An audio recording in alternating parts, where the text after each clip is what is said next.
Now, amongst the many questions discussed by the Comintern,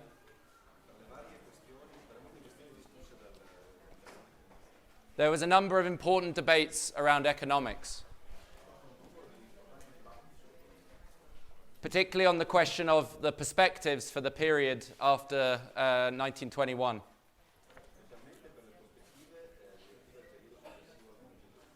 In this respect, I recommend a speech by Trotsky, which you can find in the first volume of the first 5 years of the International.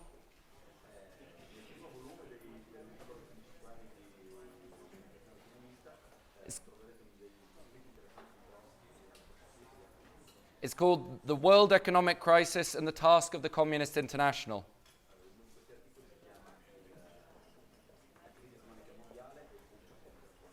Now, Trotsky used this speech to try and answer incorrect economic ideas on both sides of the debate.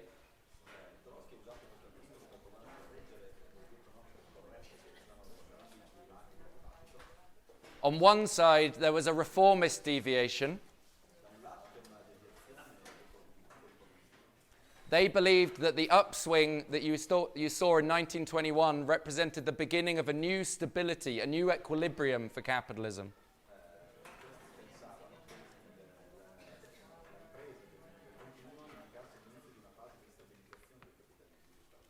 On the other side, you had the ultra-lefts, who believed that capitalism was on a permanently downward trajectory to some sort of final collapse.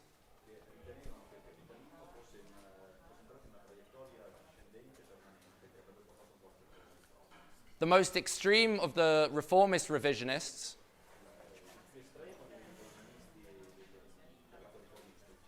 was a man called Nikolai Kondratiev, who came up with a theory of long waves, it was called.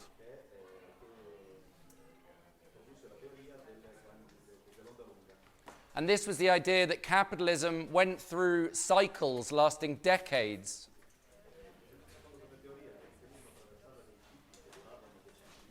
And each of these cycles would be made up of expansion, stagnation, and recession.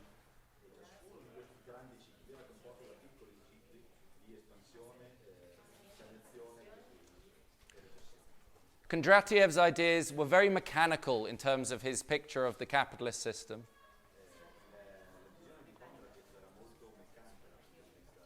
He eliminated any role for politics or class struggle from the question of economics.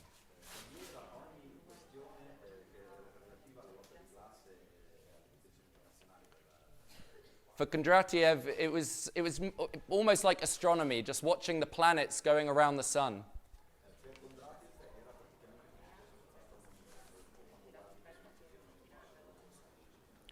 I won't say much more about Kondratiev, but if you want to know more, there's a very long article by Alan Woods answering Kondratiev's ideas. And conveniently, you can buy it from the British stall in this magazine.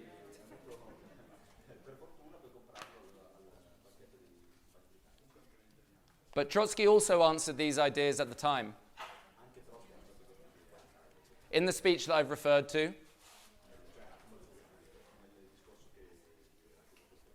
and also in an article called The Curve of Capitalist Development,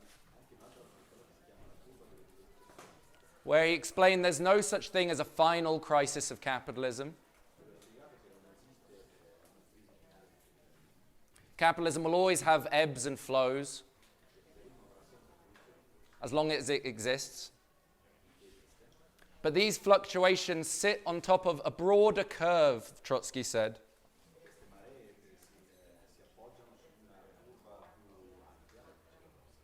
Defined not by schemas like the type that Kondratiev were putting forward,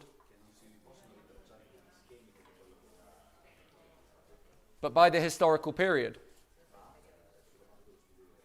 And in today's period, we see a senile system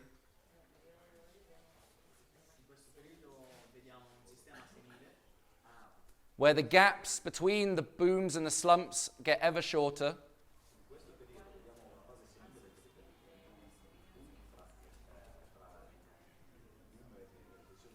And Trotsky compared this to like the dying breaths of a sick patient.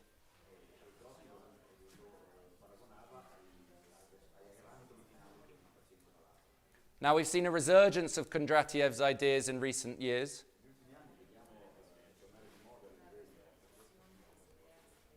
Reformist economists like Paul Mason from Britain, he has a book called Post-Capitalism where he revives this idea of Kondratiev.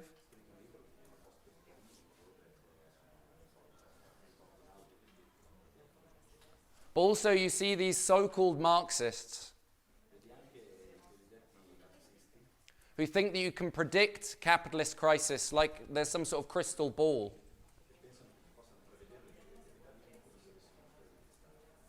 Just by measuring and observing the rate of profit. But then they neglect the whole of the chapters in Capital Volume 3 that Marx wrote about this question.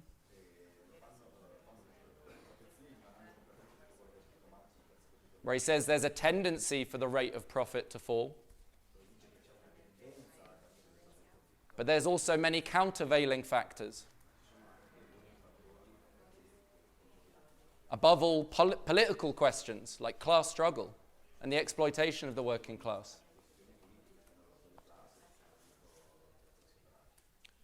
And there's also today all sorts of other reformists, revisionists, neo-Keynesians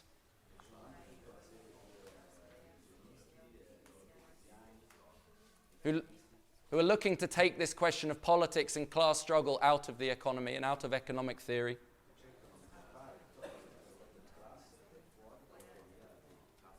People like the modern monetary theorists,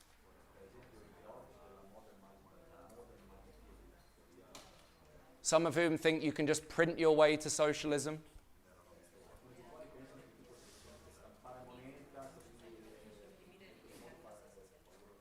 And again, I don't want to dignify these people by talking about them too much. I think our task today, and in general,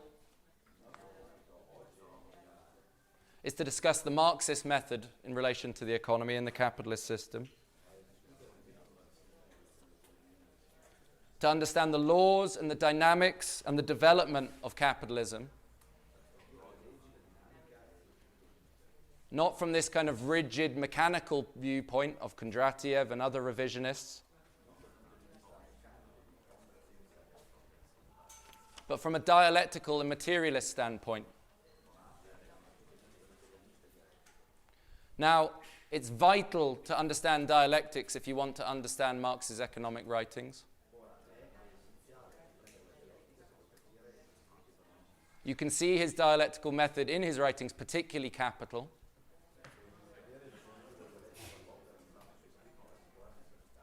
Now, Lenin actually once remarked that before you read Capital, you have to read all of Hegel.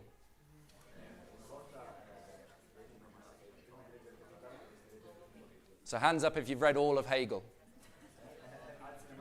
One person. Well, I wouldn't go as far as Lenin. You can read Capital before you've read all of Hegel. But you also shouldn't jump in at the deep end and think it's the first thing you have to read once you're a Marxist.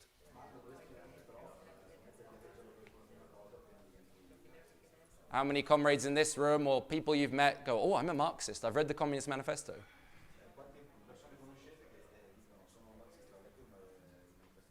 Next, I'll read all 3 volumes of Capital.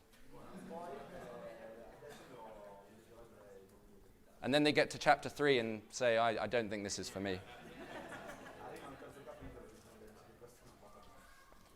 No, you should read all these other things like wage, labor, and capital, value, prices, and profits. But do conquer Marxist philosophy, because that's the key to understanding Marxist economics. So I hope you're all at Daniel's session the other day as well on Marxist philosophy. Because what you see in Capital is how Marx alternates between talking about very abstract concepts about economics,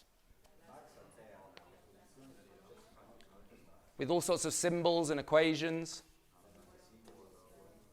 But the genius of Marx is he then zooms into the workplace.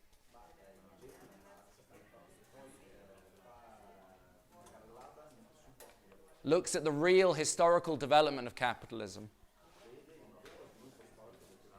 and shows what these symbols mean in practice. As he said, capitalism is a system that comes into being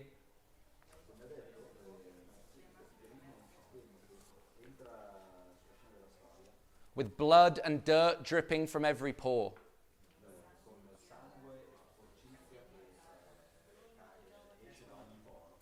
It's a complex, dynamic system. And Marx tries to understand it scientifically, looking at how all the different parts fit together and interact.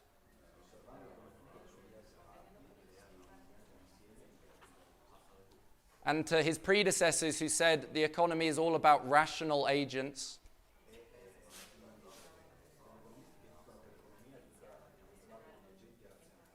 he showed how even with everyone behaving rationally, the system as a whole was completely irrational.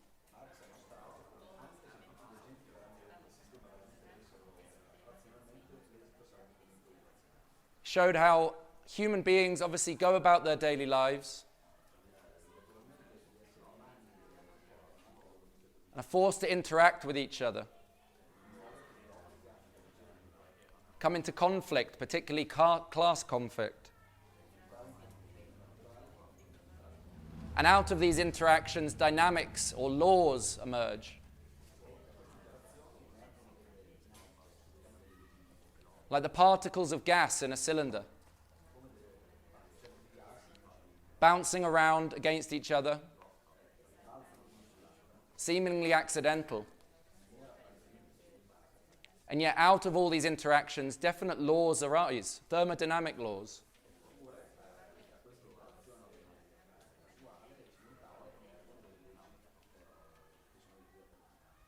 And if you understand those thermodynamic laws, you can turn heat into energy, into electricity.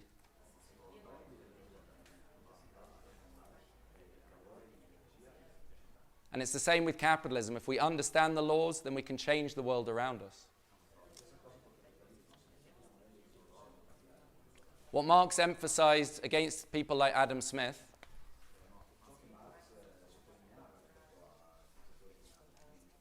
is that, unlike what the liberals say, we're not just isolated individuals. But we live in a society divided into classes. The vast bulk have nothing but their labor power to sell and are forced to work for a wage for those who own the means of production. And this, at root, is what capitalism is. A relationship between wage, labor, and capital that didn't arise naturally out of nowhere, but required the most brutal means to come into existence, what Marx called primitive accumulation.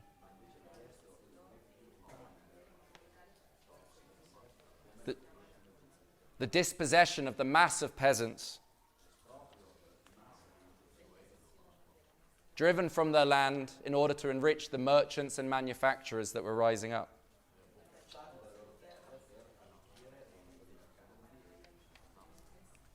Marx emphasized that the laws of capitalism aren't something we can see,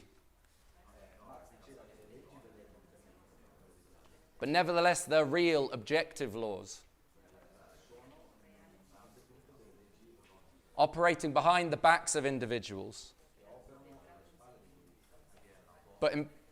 but imposing themselves through competition. And the capitalists themselves are subject to these laws. Competition drives out any individual morality or personality from the capitalist.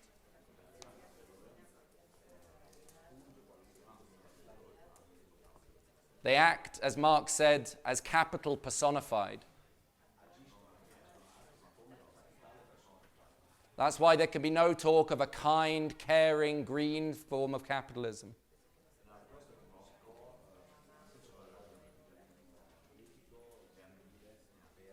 Because there's this objective law and logic to capitalism that causes a race to the bottom.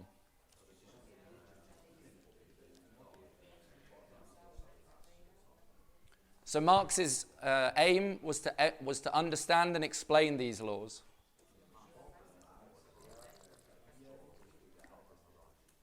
But where do we begin? Well, he begins in Capital with the primary unit of capitalism, the commodity.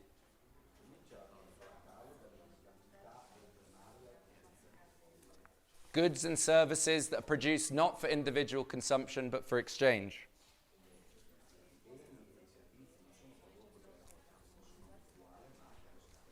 Now, commodities have existed throughout all forms of class society. As soon as you get the division of society into classes, the production of a surplus, the beginning of trade and exchange.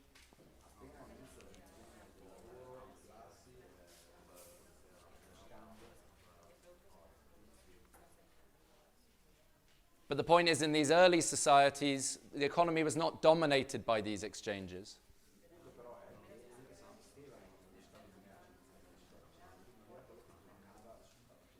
The majority of production was directly appropriated by the exploiters.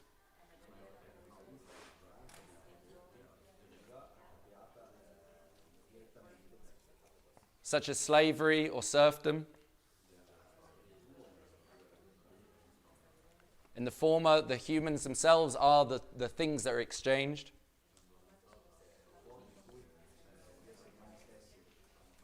And under feudalism, it's the land that's the source of wealth.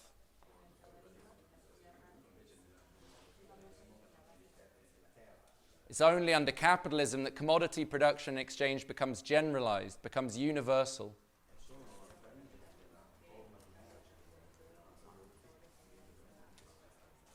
Marx went on to explain that every commodity has a dual character to it, a dual property. On the one hand, it has a use value. It has some sort of usefulness or utility to society.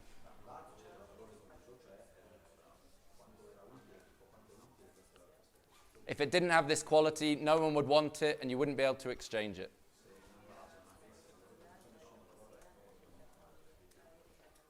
But more important for Marx was to explain the quantitative relationship between commodities.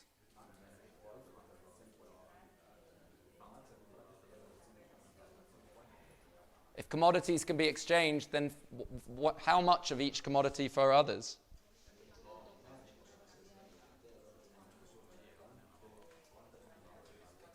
And this he called the exchange value, or just the value of the commodity. And how is that determined? Now, even Marx's predecessors started to grasp at this idea.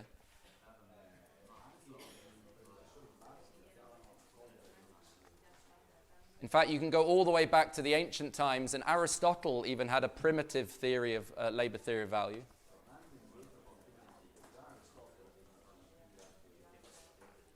But it wasn't developed because obviously slave production was the dominant mode of production in the time.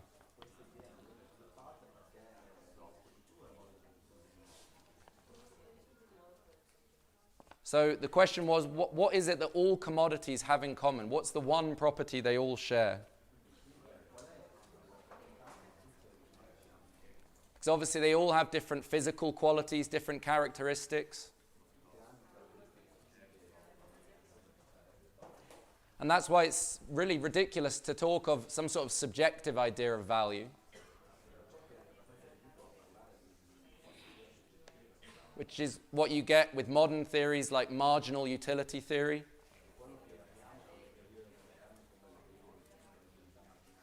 Whereas they say they know the price of everything and the value of nothing.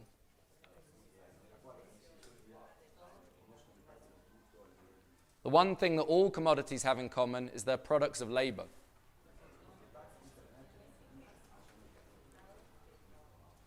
It's labor that's the source of all value in society, all new value.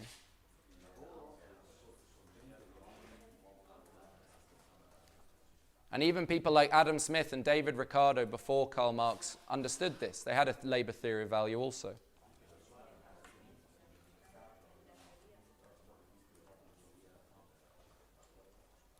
And this was the idea that the value of a commodity depends on the relative amount of labor time that goes into it.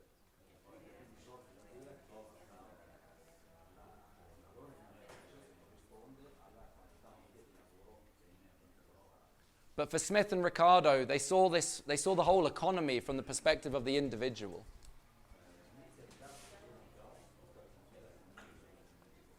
For example, Robinson Crusoe working on his island by himself, probably going a little bit mad, and deciding to compare how much of one thing it took to, how much time it took to build one thing compared to another.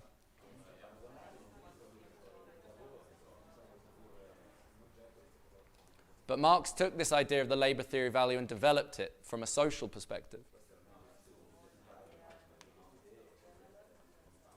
Pointed out that we don't exchange our products simply as individuals.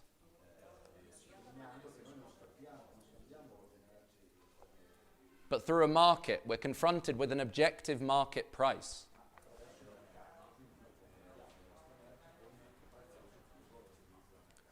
And this, Marx said, was what he called the socially necessary labor time. In other words, the value of something is not about the individual's labor time,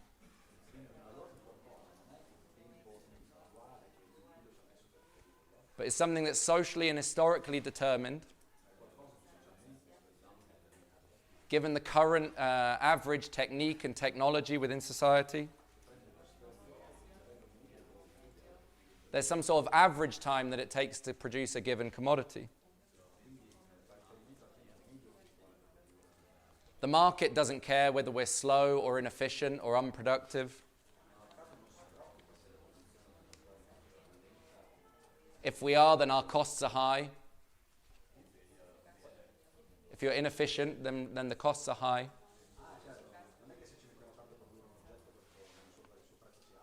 And we'll go out of business. However, if you're very efficient, then you can sell below what everyone else is.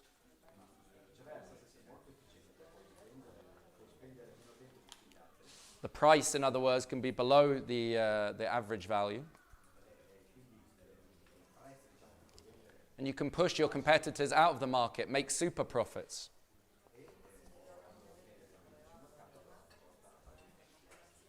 So Marx didn't deny that there was a role for the market within capitalism.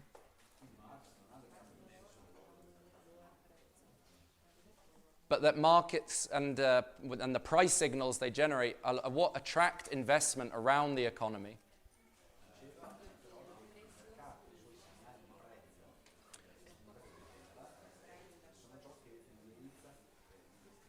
If you have a lot of demand but not much supply, prices will rise above their values. And capitalists will flood and push all their capital into that sector to get super profits.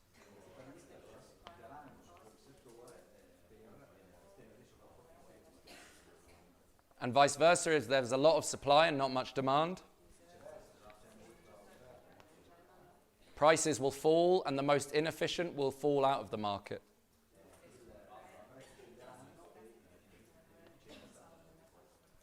But ultimately, what Marx pointed out is that these prices and values, they reflect social relationships. A relationship between the labor times of different individuals, different productions.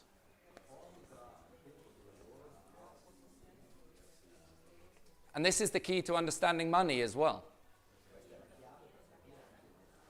Money is a measure of value. It's a means of exchange. It's a claim to the total social wealth that's being produced within society.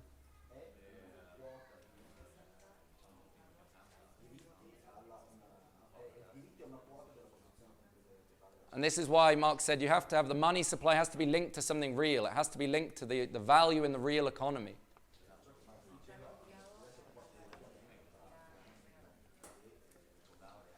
The value of the commodities that are circulating. You can't just print money arbitrarily. And this is what the modern monetary theorists don't really understand today.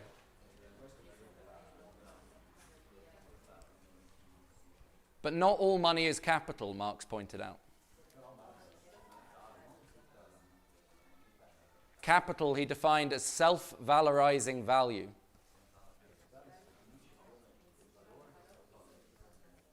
In other words, money that can be put to use to make more money.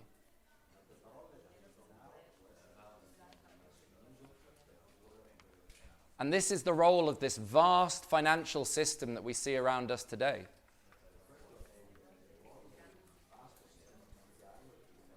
The banks, the stock markets, the investment banks. All of these turn the small amounts of money that are in savings, in pensions,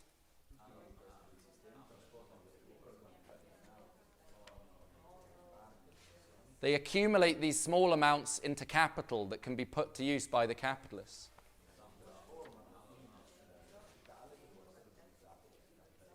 But today it's the financial system that's taken over.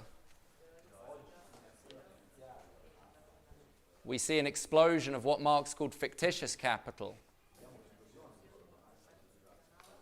The trading not of values, of actual commodities,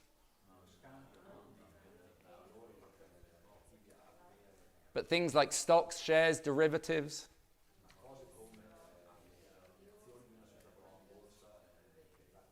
What Warren Buffett called the financial weapons of mass destruction. And Marx called them fictitious because you're not exchanging real value.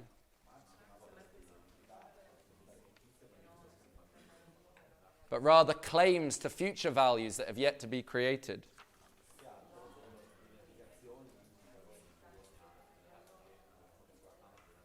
And this is what creates the speculation, the bubbles that we see around us today.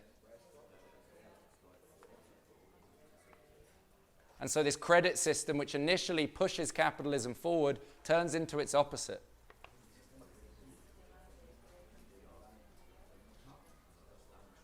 Becomes an enormous source of instability within the capitalist system.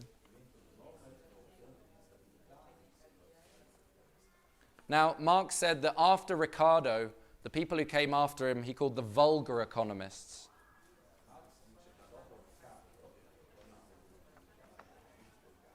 Not because of the way they looked, but because of how their theories went backwards.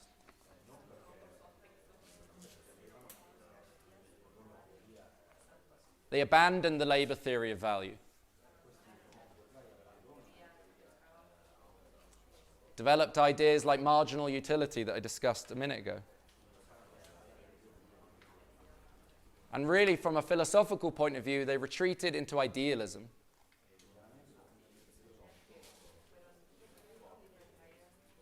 At least Smith and Ricardo were trying to understand the economy from a materialist standpoint.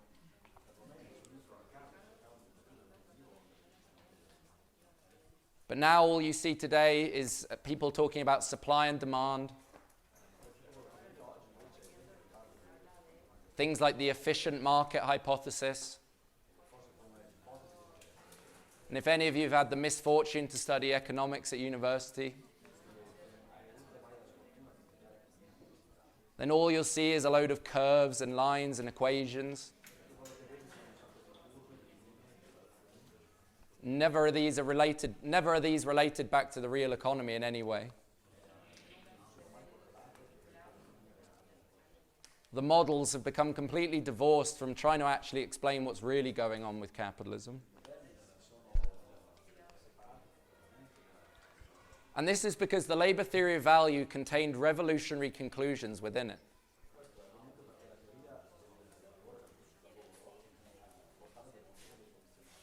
The real mystery that Marx helped to explain, the mystery that had eluded his predecessors, the classical economists,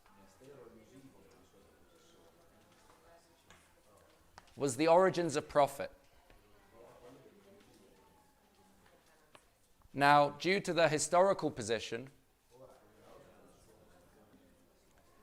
the classical economists thought that profit just came from cheating.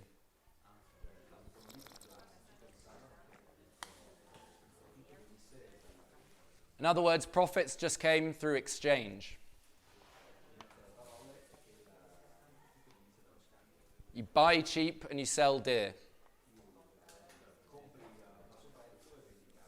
Now, it's understandable why they would think this, because that was the basis for the merchants' wealth, which they saw all around them.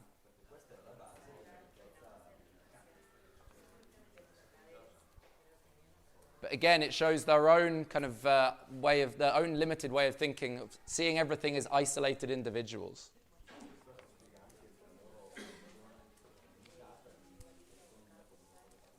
Because whilst I might individually get rich by robbing Peter to pay Paul, if my name was Paul,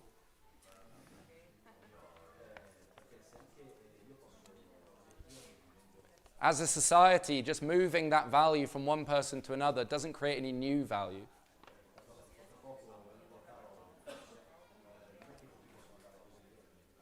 So the question is, how does society as a whole get richer? And Marx explained that the solution to this lies not in exchange, but in production. It lies with a very special type of commodity, a unique commodity. A commodity that the working class sells. Which is their labor power, their capacity to work. Whether it's for a day or a week or a month or even just an hour. It's this time that the capitalist buys. Not the labor, but the labor power, Marx emphasized. Not the output of the worker, but the ability of the worker to work.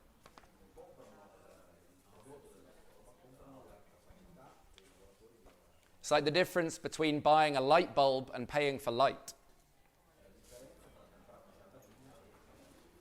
You don't say, I'd like a certain amount of luminance in the room.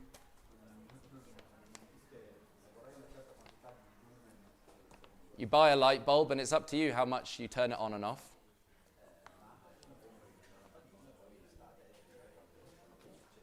And it's the same with the difference between labor and labor power. The capitalist buys this ability of the worker to work, the labor power. And then it's up to the capitalist to squeeze as much labor out of the worker as possible in that given time.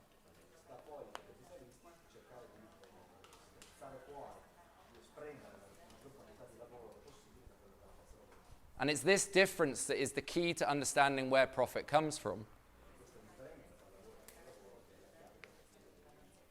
Labor is the use value of the worker's labor power. The wages the worker gets are the exchange value of that labor power. And profit comes from the difference between those two.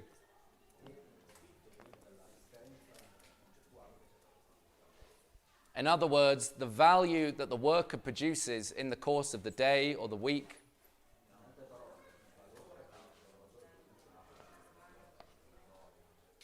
is more than that's what's paid back to them in the course of, in terms of wages.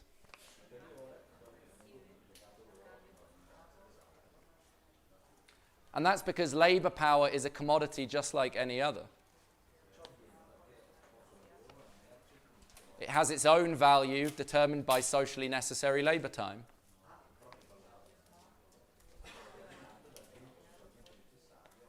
And the socially necessary labor time of labor power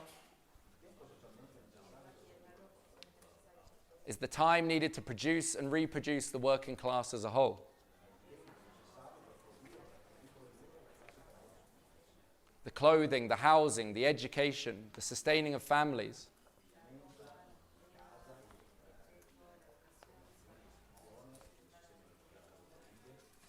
But obviously there's a difference between this kind of commodity and others.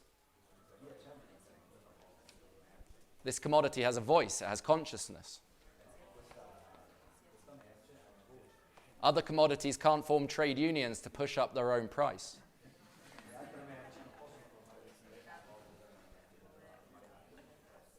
And this, again, is what we must never forget. Economics is not simply reduced to equations and formula. It's about class struggle. But Marx explained, as I said, this was the source of the mystery of, this was the solution to the mystery of profit.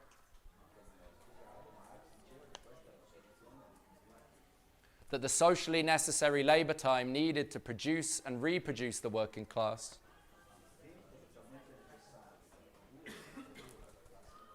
is less than the value that they produce.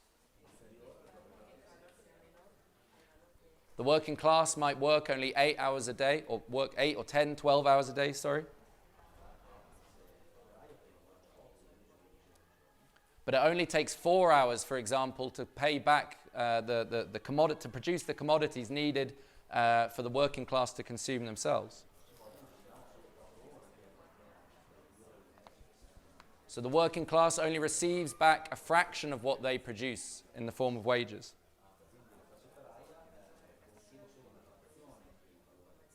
And it's this unpaid labor of the working class that goes into producing what Marx called surplus value.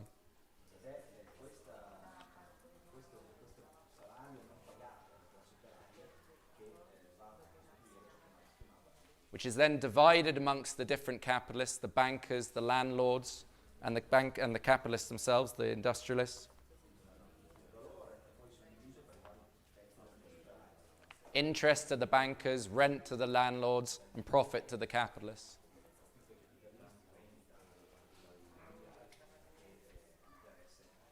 But it's really this secret of profit that also explains the dynamics of capitalism. For example, in the early days of capitalism, in its heyday,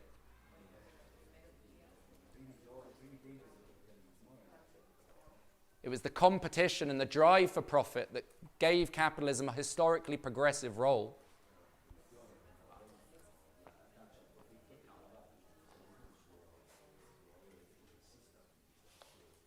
Unlike in previous modes of production, under capitalism, the capitalist buys the labor power of the worker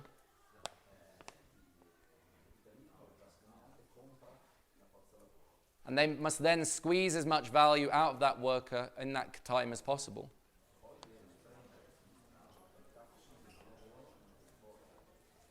Try and reduce labor costs by introducing new technology, new techniques. Increase the productivity of labor. Therefore, there's an incentive like no other economic period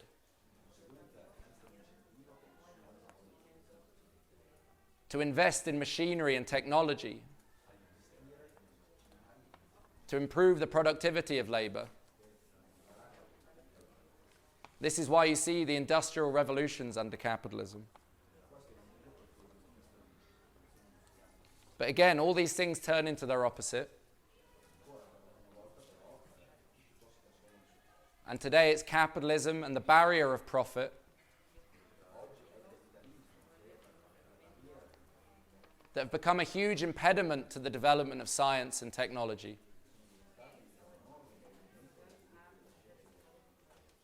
Nowadays, we don't see machines as something that can liberate us.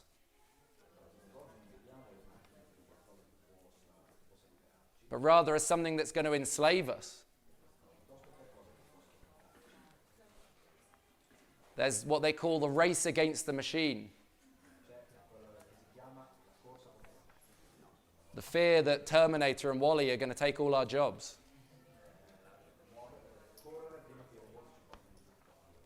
Which doesn't make any sense. Why is it that we have mass unemployment on one side due to automation? And people who work 2 or 3 jobs to get by on the other side? How is it that the exploitative gig economy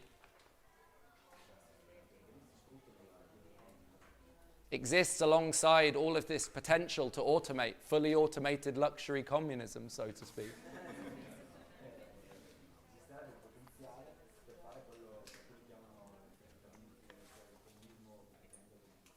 Shows what a utopia this idea of full automation is under capitalism. Because now private ownership and profit have become a huge barrier to social progress.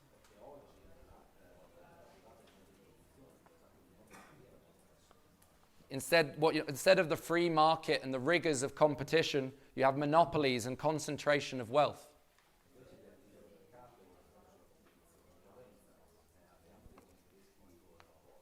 Marx predicted long ago the sort of eye-watering inequality that we see around us today.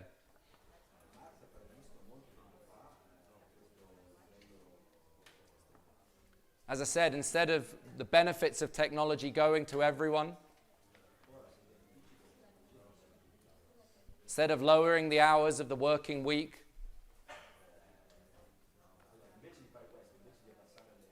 instead of full automation, we have what Marx described as the accumulation of wealth at one pole and the accumulation of misery and toil and poverty at the other.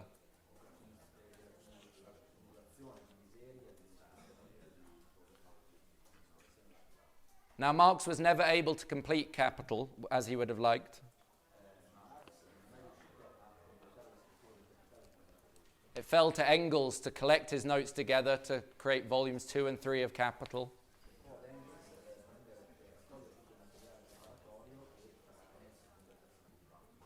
But even then, Marx wasn't able to address questions like the cause of capitalist crisis fully, or the long-term development of capitalism.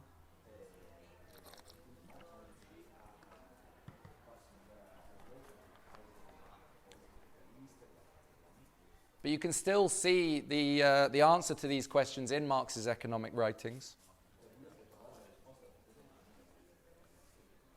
At the end of the day, Marx said, the cause of capitalist crisis is capital itself. A system based on production for profit, profit that is the unpaid labor of the working class.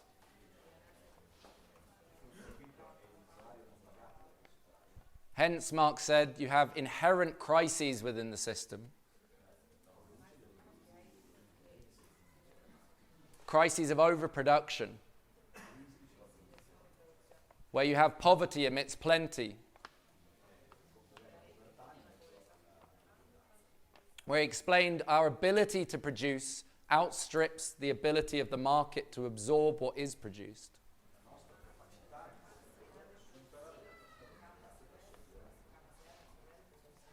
In the terms of historical materialism, the forces of production come into conflict with the mode of production.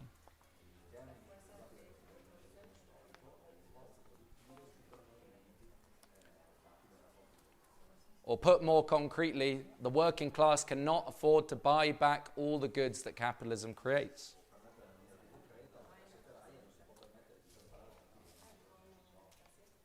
And the whole history of the last 100 years has been the capitalists trying to overcome this contradiction in one way or another.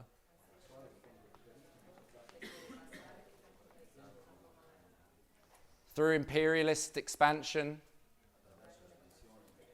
through reinvesting the surplus into new means of production,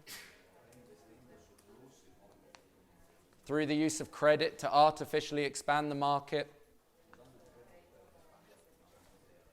but at every step just paving the way, as Marx said, for even bigger crises in the future.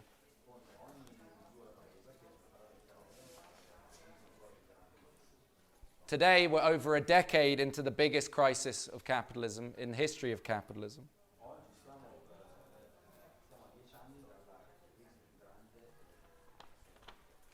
And what you see is the bourgeois economists today trying to grapple again with this idea of the economic cycle.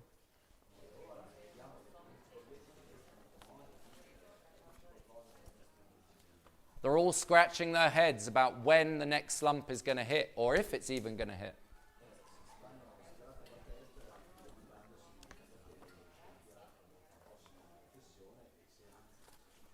This is the main article from, I think it was last week's Economist. And the headline says, America's expansion is now the longest on record.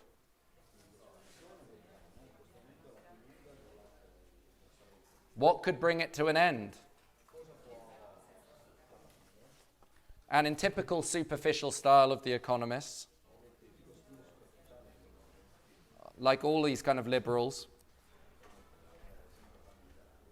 they just look at the surface, the so-called facts, the empirical facts. They say the US expansion is now the longest in history. There's been uninterrupted growth since 2009. And they say also that the economic cycle between boom and slump has grown longer since the Second World War.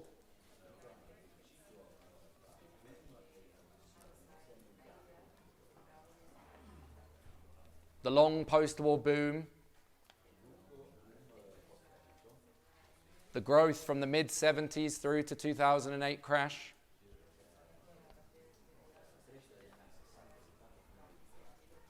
and now this apparent uninterrupted expansion from 2008 to now.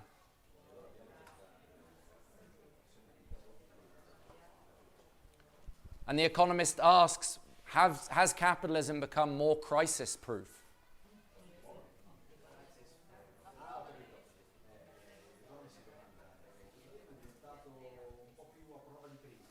Have they made capitalism more stable, less volatile?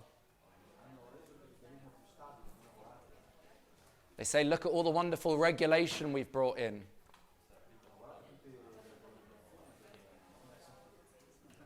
We're not reliant on oil like we used to be. There's less of a housing bubble, they claim. Which is strange for a magazine that's based in London.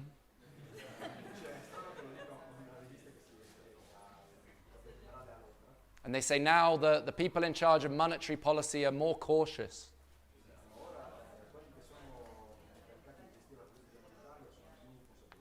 Seeming to forget that trillions have been pumped into the economy through quantitative easing.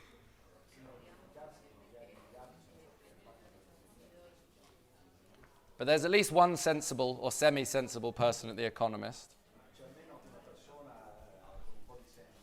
Doesn't want them to get too jubilant too soon.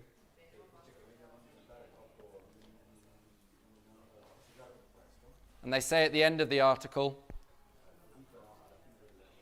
recessions used to be triggered by housing bubbles, price surges, or industrial busts.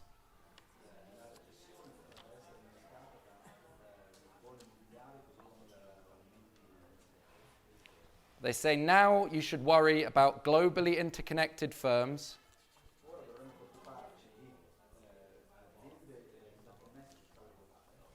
a financial system addicted to cheap money,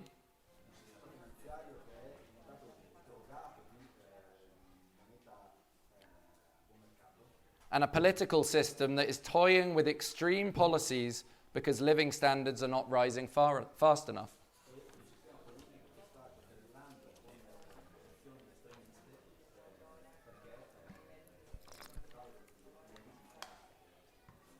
And this is what Trotsky tried to emphasize in his speeches in the Comintern.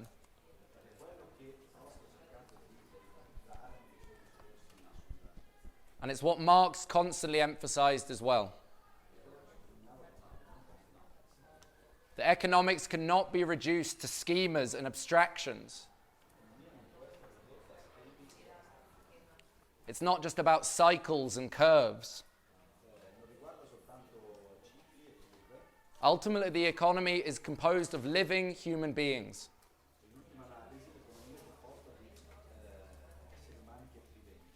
Existing in a society divided into classes. Classes with mutually antagonistic interests. The economy is not composed of equations on a chalkboard, but of flesh and blood. This is what Trotsky emphasizes when addressing this idea of the economic equilibrium.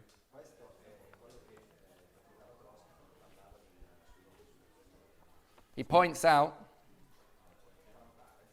speaking theoretically and abstractly,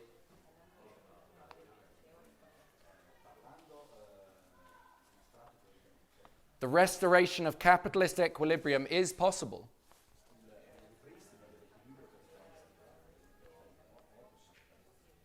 But it does not take place in a social and political vacuum.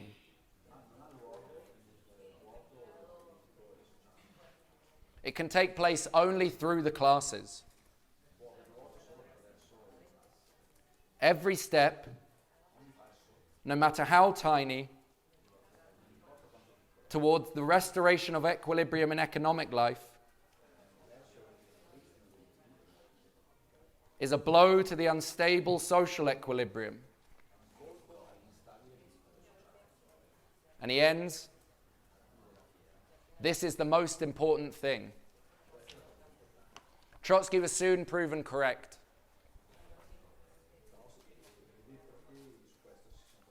The upswing of the 1920s was short-lived, and it paved the way for the biggest crisis of capitalism at the time, the crash of 1929, and the Great Depression, which was only cut across by the Second World War. This period presented many opportunities for revolutionaries.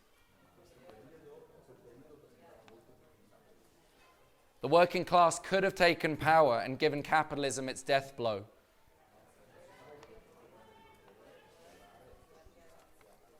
But it was consistently betrayed by the reformist and Stalinist leaderships. And so the conditions for revolution, Trotsky pointed out, objectively speaking, were not only ripe, but ripe rotten. It was this political betrayal that paved the way for the post-war boom.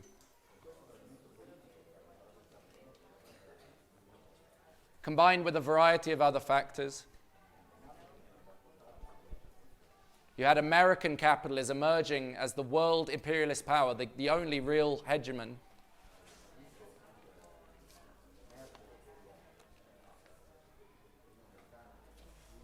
Breaking down barriers to trade, imposing the dollar upon the world through the Bretton Woods system.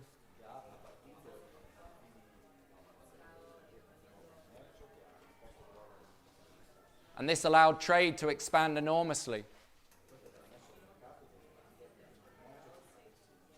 which was the key to the post-war boom. But it was also only achieved based on the destruction, the enormous destruction of the Second World War itself.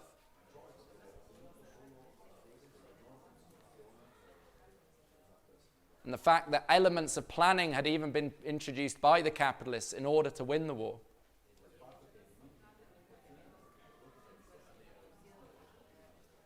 Planning industry, but also investing enormously in new technologies, new productive techniques.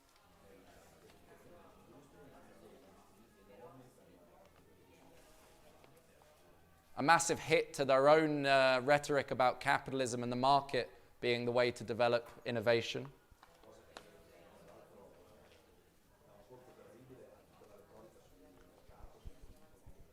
But the point is that none of these things fundamentally change the dynamics and the characteristics of capitalism.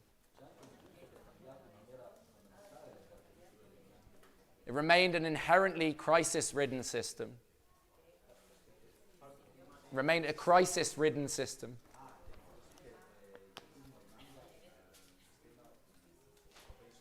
And this is what Ted Grant explained in his article, Will There Be a Slump? Written in the middle of the post-war boom, when it seemed like everyone else on the left had capitulated to Keynesianism.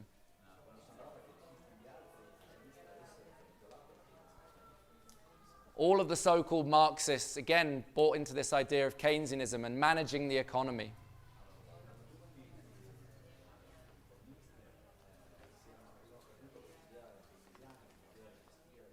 Demand-side management, they called it.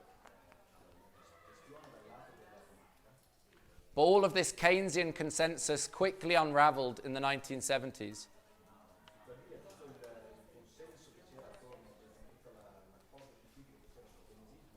When the world economy was hit by a world crisis of capitalism.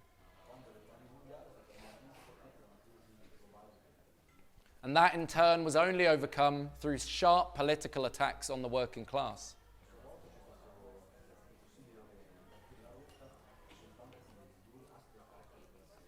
In the form of Thatcherism, Reaganism, and also by an enormous expansion of credit. And I think we all know how that one ended. Now, since the 1970s, the curve of capitalist development has entered a new historic period. One marked now not by strong growth, but by these explosive, organic world crises of capitalism.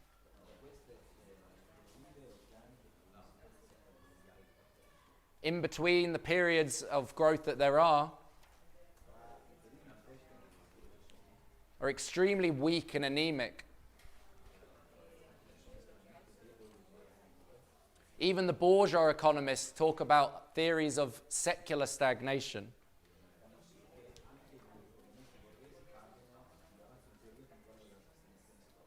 That means a whole epoch of economic stagnation. Larry Sanders, who was the former treasurer in the US,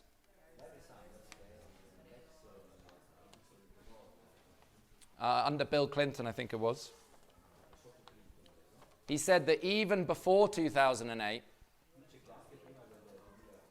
the very low, weak growth that was seen was only achieved through the most extraordinary measures. Keynesian stimulus, massive expansion of credit, low interest rates. But as Marx predicted in the Communist Manifesto, all of these means to try and delay the crisis are what prepared the ground for the massive crash of 2008 that we saw over a decade ago.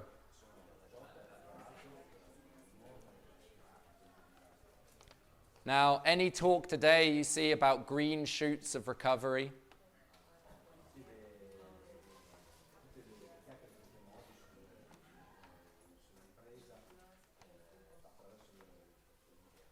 or some sort of everlasting expansion, all of this in reality is nothing but the deluded wishful thinking of the capitalists.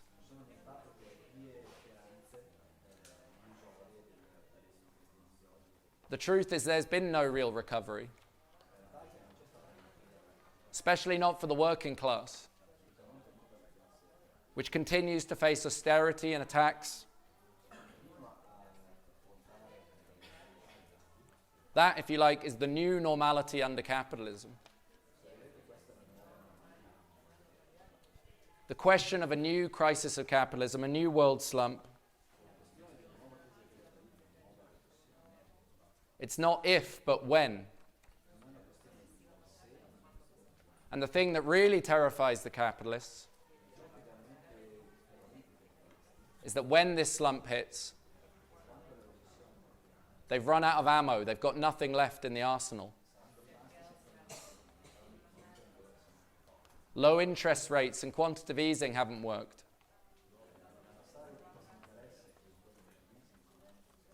Keynesianism and public spending haven't worked. Austerity hasn't worked. It's clear that the capitalists have no solutions or any answers. because the only solution is socialist revolution.